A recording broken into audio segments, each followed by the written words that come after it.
If your team is 1-4, if your team is 0-5, I have a message for you. This is a must-win week. Week 6, you have to win. If you go 0-6, you're done. You're never going to make the playoffs. This is my advice to you. Stop worrying about what excuse you're going to make. Stop looking at all the rankings and who scores against you. Oh, I'm so unlucky. I face the toughest team every week. Stop focusing 1 second of energy on that and focus 100% of your energy, your time on getting the W for week 6. If it's not increasing your chances of winning this week, stop doing it. Fully focus on getting that W. For those of you that are winning, you're 4-1, 5-0, you're in first place or third place, you're doing very well. Make sure you stay the course, keep doing well, be confident, not cocky, and keep getting those W's, because you don't want to be one of those teams that get cocky and have a first round exit in the playoffs.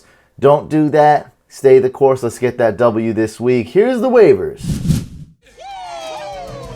What's going on, fantasy football fans? I'm your host, Hussein the Brain, and you're watching The Couch. These are my week 6 waiver wire pickups. This video is sponsored by Pro Football Focus. They watch every play of every player. Their grades are awesome. I personally love the wide receiver cornerback matchup chart. I love looking at their weekly matchups. And now they have PFF Fantasy, which is a trustworthy source. I would not promote these guys if I didn't trust them, if they weren't so well respected. Make sure to get PFF Edge today. Get full access for PFF's player projections, fantasy draft resources, matchup charts, and of course, their award-winning fantasy content. Use promo code MVP20 to save 20% on your subscription. And if you're into high stakes and NFL lines like I am, you can also get PFF Elite. That's what I got. So make sure you guys sign up at profootballfocus.com and use promo code MVP20 to save 20%. Join PFF Fantasy today and prepare to win. Also, guys, it'll really help support this channel. Thank you so much. Usually around this time, the waiver ads get really slim, but it's actually looking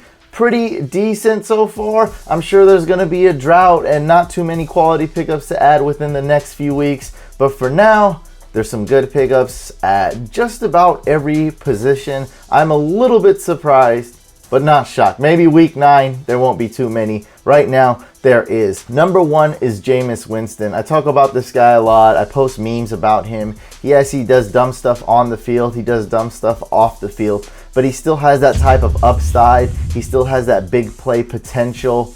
And he is a must-add this week if you're in need of a quarterback. I like him long-term as a risky, high upside quarterback. And I absolutely love him this week, which could be one of the top shootouts, Atlanta versus Tampa Bay. Bucks are coming off a bye. It's going to be high scoring. Both teams have really good offenses, not good defenses, can't really run the ball well. So Jameis Winston should be airing it out every single quarter, all the time, throughout the game. There's 2 teams on bye this week. Those teams are the Saints and the Lions, but the bye weeks will be hitting soon, so be prepared for that. But don't worry about like by week 12 and whatnot. Just worry about the next week, maybe 2 or 3 weeks ahead. Then we have Andy Dalton. Should be a good bounce back game for him going against the Steelers. Mitch Trubisky, I'm not 100% sure on this guy yet. Look, I don't like him as a quarterback that much. And even though it was against the Bucks, he put up 6 touchdowns week 4, and that's a good sign. So the jury's still out whether Mitch Trubisky is good or not. In my book, I think he's a decent quarterback too. He's a good stash. I wouldn't feel too comfortable starting him this week unless you're in a deep league and your quarterback like Stafford or Breeze is on bye. Baker Mayfield, I picked him up in at least one of my leagues. I really like him. I think he's got some good matchups too. Playing against the Chargers doesn't seem like a great matchup if we look at the Chargers D, like what people think of them. Like they have a good defense, but without Joey Bosa, they've been atrocious. Then he plays the Bucks, the Steelers, the Chiefs, especially if Eric Berry's not back by then. The Chiefs defense is a great matchup for Baker Mayfield. And whenever you play the Chiefs and Mahomes is on the other side of the field, it's a potential shootout or a potential catch-up situation in the fourth quarter. That means throwing the ball a lot. The Falcons, Bengals, Texans. Wow, these are some great matchups, guys. If the receivers can play well, they can stay healthy, I think Baker Mayfield can push to be a top 12 quarterback. That's QB1 moving forward. As of right now, I'd put him as a really high-end QB2 with potential to be a low-end QB1. Blake Bortles has a good matchup again against the Cowboys, but not a great one because we see the Cowboys, they're kind of a boring team. They are very slow-paced, and their strategy is to keep the other offense off the field and just milk the clock from the very get-go every game. That's their strategy. So not a lot of potential for Blake Bortles. What's kind of cool about Bortles, though, and a little bit weird, is that he's got some pretty good rushing stats. He always seems to run for those first downs and make little plays here and there and even score a few rushing touchdowns. So, you got that. That's why I have him ranked number 5 and not higher than that. And he's got some good matchups too. Texans, the Eagles aren't a great matchup. And then he's on bye Colts, Steelers, so some okay matchups. I mean, this guy's definitely not a quarterback you want to start, but good as a QB2, a stash, or a bye week fill-in. Then we have Joe Flacco going against the Titans. Not a good matchup. That Titans D has been proven to be solid this year, but Flacco's a little bit underrated. You could do a lot worse than starting Flacco. Sam Darnold going against the Colts. Good matchup. Derek Carr, CJ Beathard, and Alex Smith. Wow, I have Alex Smith ranked number 10. I don't know. I just feel like I can't trust that guy. Running backs. Jay Ajayi is out for the year. He has a torn ACL. Corey Grant, Jaguars running back, is also out for the year. And that opens up a lot of waiver wire ads. Now, I think around number 5 is where we'd cut it off. So I'd say definitely go get Clement, go get Smallwood, go get Alfred Morris. With Breda is almost surely going to be out week 6, and Alfred Morris is going to get a lot of snaps and a lot of carries. Dante Foreman, a good stash, could be back. We'll expect it to be back week 7, actually. And then Ronald Jones as... Look, guys, I always say when the backup running, if a star running back gets injured and the backup comes, a lot of times the backup does well. I'd say 80 to 90% of the time that happens. It's statistically proven. And they do almost as well, if not just as well, as the starter did. But the flip side is the same thing. If the starter is doing horribly and then a backup comes in, which is Peyton Barber, and then now Ronald Jones comes in, we just can't expect him to do well. Now, there is more upside, of course, with Ronald Jones than there was with Peyton Barber. But Ronald Jones, a lot of knocks on this guy. Can he improve his pass blocking? Can he get a hold of the playbook? I don't know about that playbook thing. I think he's got the playbook by now. Can he catch the ball? He doesn't catch the ball well. So there is still question marks. There is still some risk. But I'd say 99% of people watching this video are in need of a running back. And with that said, if Ronald Jones is on the waivers, you got to add him. You got to stash him. At worst, he's an RB5 on your team. Put him on the bench. Then we have Mike Davis. We know Rashad Penny his value is basically 0 at this point. It's Chris Carson and Mike Davis. Those guys run hard, and Rashad Penny is the odd man out. Then we have Marlon Mack. I don't know about this guy. He's only played 1 game. He's always hurt. That's why I don't have him ranked higher. He's supposed to be the starter on the Colts. A lot of people talk trash on my YouTube channel talking about, oh, Marlon Mack, don't hate on him, this and that. Well, he hasn't really done much. Maybe if he stays healthy, I see him having a role, but I don't know how big it's going to be. The Colts haven't really been known to have that workhorse running back that just puts in work and does really well. Like, teams like that had LeGarrette Blount, like the Eagles and the Patriots.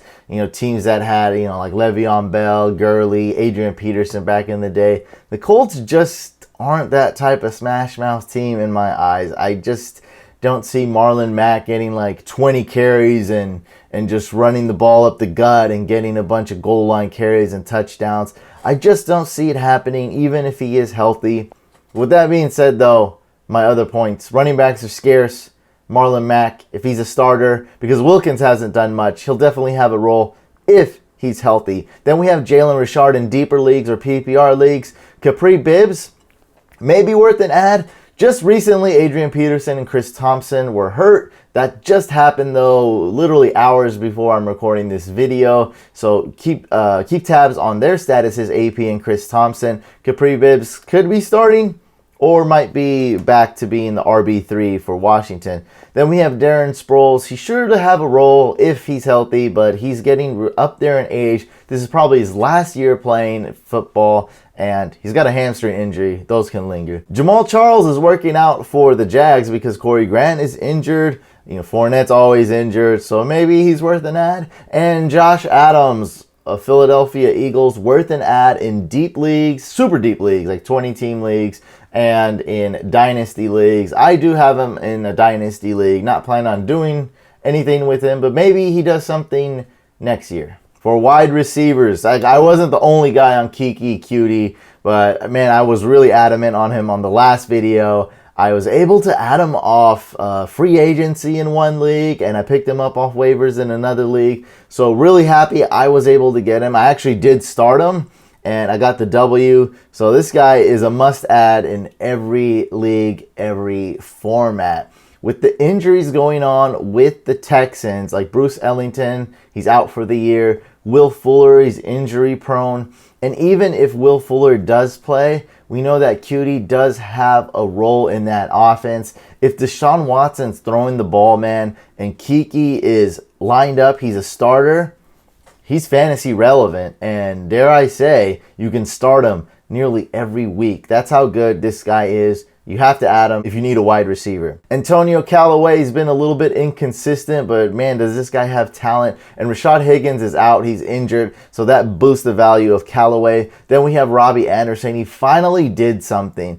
I still believe Enunwa is the #1 wide receiver on the Jets. He's the wide receiver to own. He's the wide receiver that Darnold likes to throw to. And Enunwa had a fat 0, so this is a good buy low candidate. Maybe you can get Enunwa for super cheap. And I also predict a bunch of owners are going to drop Enunwa because they get emotional.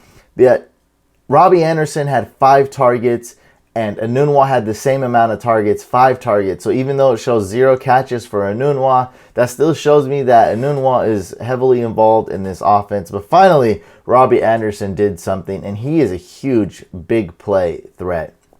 Christian Kirk, he's a decent pickup. Look, I'd like Christian Kirk more if we can trust this Cardinals offense and we can trust Josh Rosen more. It's not absolutely horrible, the Cardinals offense, but it is pretty bad, and there's just no trust there. And Rosen seems to spread the ball a good amount, but still, I mean, we're getting into deeper territory here, deep league territory. Number 5, Traquan Smith. I kind of liked him as a sleeper, but even I slept on him with Ted Ginn being injured. This guy automatically takes the Ted Ginn role. He's really fast. And I looked up his 40 time. I think it was 4.49, which he seems faster than that. And that's just sometimes how it is. So he's likely more faster on the field. He's got that real football speed as opposed to that 40 time speed without the pads and the helmet. Then we have MVS. If Cobb and or Geronimo is out, MVS is starting for the Packers. Willie Snead, DJ Moore, Taylor Gabriel, Cortland Sutton. And people ask me, okay, who's the wide receiver to own on the Colts? And I give them an honest answer. Real answer, guys. I don't know. Look, it's probably Ryan Grant, but this is what happens. Andrew Luck loves throwing to his tight ends. If there's 2 tight ends healthy, he loves throwing to both of them. If there's 1 tight end healthy, he really loves throwing to him. And he loves spreading the ball out. So when Hilton's injured, even when Hilton's there, he loves to spread the ball. He's going to throw to Ryan Grant. He's going to throw to Pascal. He's going to throw to Rodgers. So it's really a guess game with which Colts wide receiver to own. That's just the truth. And same thing with the Jaguars. I don't know which one is going to do well which week. And that's Moncrief, Cole, and Westbrook. All 3 of them are decent, but like, who's the one to own? Like, Moncrief had, like, what did he have? Like, 15... Did he have 15 receptions or 15 targets? Something like that. I think he had 15 targets in week 5. That's just crazy. So, we don't know which one's going to do well. All 3 are starting. So I don't know, man. It's a guess game, and that's really it. I'm just going to give you an honest answer instead of being like, oh, this guy's really good, and that's just not the truth. Nobody knows which one's going to do well each week. It's going to be different. Then in super duper deep leagues, we have Trent Taylor. Make sure you check if Dante Pettis is out. He plays that same role as Dante Pettis. And if Marquise Goodwin is out, Trent Taylor will get more targets. And this is a game where CJ Beathard is going to need to air it out and keep up with Aaron Rodgers. The Packers are going to score a lot of points in Week 6. Then we have James Washington, David Moore. He's replaced Brandon Marshall in that Seattle offense. And ESB for the Packers, Equanimeous St. Brown. Then we have Josh Reynolds if Cooks and Kupp are injured. I believe they're both in concussion protocol right now. How many of you have tight end woes? Don't lie. A lot of us have tight end woes. And workhorse running backs are scarce. And now reliable tight ends are super scarce because of all the injuries. Greg Olsen expected to be back Week 6. A must add in all formats. Look, I was never big on Greg Olsen. He's old, this and that. He might get hurt right away again. But in a land of very few tight ends, you have to add Greg Olsen. He is so valuable, so scarce, and at least he is trade bait. He's very valuable, guys. Then we have Austin Hooper, Jack Doyle, who has a hip injury. Have no clue when he's coming back. Could be back Week 6, could be back Week 7. Maybe they place him on IR. I have no clue, but like I was saying, tight ends, there's not a lot of them. Cameron Brate, very good ad as a temporary tight end for short term. Jameis Winston likes throwing to Cameron Brate. He's a really good receiving tight end. And O.J. Howard is out. O.J. Howard is probably going to miss 1 or 2 more weeks. And Brate might be a decent long-term tight end. I don't know that. I do know he is a very good short-term tight end, but with Jameis Winston throwing the ball, maybe Brate is a good long-term tight end. Winston trusts Brate, and they have a good chemistry. Hayden Hurst just came back from injury. He's doing okay. He's got 1 catch, but let's see what he can do later on. Then we have C.J. Uzomah, the starting tight end for the Bengals. Jeff Swaim, the Cowboys tight end.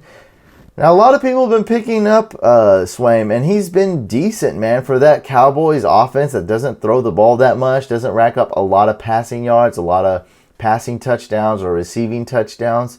It's actually a decent tight end. And with Disley out, Nick Van Nett does have some fantasy value. Then we're getting into deeper leagues. Jeff Ehrman, Ryan Griffin, Mike Gesicki, and Dallas Goedert, who's more of a deep league ad. I like him as a handcuff if you have Ertz and you're in a deep league. I also like him in dynasty formats. Defenses, really good defenses to stream this week. The Texans D, we know that they have some weaknesses. They have, 3 really good defensive linemen, or at least 2 extremely good defensive linemen in Clowney and Watt. And the rest of the defense is kind of so-so. But this week against the Bills, I absolutely trust them. I do. They're number 1. I'd be confident in starting them. I like them this week, man. They're going against the Bills. That's my analysis there. That's how it should end right there. Going against the Bills, done. Number 2, Packers going against the Niners. Jets going against the Colts. Should be a low-scoring game. Should be. We don't know, though. I like Andrew Luck. And Sam Darnold might do some things. The Dolphins going against the Bears. I don't really trust this a lot. The Browns, I don't even put their matchup because I kind of like the Browns long term. Like, I'm in a 20-team league and I have the Browns D. I'm going to be just starting them every week. There's no defenses to really add off my waivers. There's usually about 6 or 7 defenses and they're not good ever. So I'm just going to be playing the Browns D in my deep league every week, except on their bye. Then we have the Cowboys going against the Jags. Could be a low-scoring game there. Chargers going against the Browns. Colts going against the Jets. Low-scoring game. And Seahawks going against the Raiders. Now, other than the first 2, Texans and Packers, we're not really confident in any of the other defenses, but that's just the truth. Some of you may need to add number 3 or below, and I wish you good luck this week if that's the case. Kickers! Finally, the kicker whisperer, that's me, is back. I'm back, baby. Other than Robbie Gould last week, I was dead on. It was really good. Suck Up did great. You know, all these other kickers I had, they did really well. And this week, I'm very confident in my list again. So we have Dan Bailey going against the Cardinals. This is a very good, very sweet matchup. There were some kickers I liked last week, like I had Dan Bailey, but I didn't want to drop him because now he's a good long-term kicker, and he's going to have a great game against the Cardinals yet again. Mason Crosby, who was an absolute bust last week, it was a horrible performance. He missed just about everything. I think it was 0 for 5. I think he missed 4 field goals out of 4 attempts, and then he missed an extra point, a PAT. But then he made like a garbage time field goal just as a practice little kick. So I mean, he was awful and it was horrible. Look, this guy's accurate. His kicking power is not bad. He's a veteran. I never doubted his accuracy. The reason I always don't rank him high in my rankings every year is because he's playing with Aaron Rodgers. And Aaron Rodgers just likes to throw touchdowns. He's not like, let me throw it away and let's settle for a field goal. He just finishes drives and throws touchdowns. And a lot of times Aaron Rodgers is playing from behind, trying to play catch up, throwing the ball. So this week, though, against my Niners, the Packers should have the lead. The Packers are at home, heavily favored to win. This should be an extremely good game for Mason Crosby. Look, there is some doubt in my mind about him, but I'm fairly confident. I'd be pretty confident starting Mason Crosby this week. He's a great start. If you have him already, not a lot of good waiver wire pickups for kickers in your league. Start him this week for sure with confidence. I'm telling you so. Jake Elliott going against the Giants. Good matchup there. Kaimi Fairbairn going against the Bills. Just check the wind and the rain. Look, it doesn't seem too windy and doesn't seem like it's going to even rain. And if it does, it's not going to be heavy rain. But check that. You know how weather is. It changes all the time. So make sure you keep tabs on that. And I'm not too scared of a little bit of rain or even a decent amount of rain. Not scared of that. And I'm not scared of a little bit of wind either. Kickers usually do well. It's just if it gets extreme swirly winds, we're talking about 15, 16, 20 miles an hour, or extreme rain, then we have to knock down Fairbairn just a little bit. I like all 4 of those kickers, especially the first 2. Then if we're in deeper leagues, we got Cody Parkey. A little bit of a question mark here, mainly because of Trubisky. I love the Bears defense. The team is good, but can Trubisky move the ball down the field? Can he get first downs? Can he get in field goal range? Can they score a lot? I'm not 100% sure on that. Cody Parkey is a solid kicker. This is a solid matchup, but can Trubisky do his job? So Cody Parkey is an okay kicker this week. And then in super duper deep leagues, just want to give you guys a couple more options. We have Sebastian Janikowski and Caleb Sturgis. We have lots of great merch on the store, like this shirt right here, Waivers and Chill. You can go to fantasycouch.com/store to get a shirt like this or many other ones. Helps also support the channel. So make sure you check that out. Link is below in the description. Also check out PFF Pro Football Focus. Use promo code MVP20 to save 20% on there.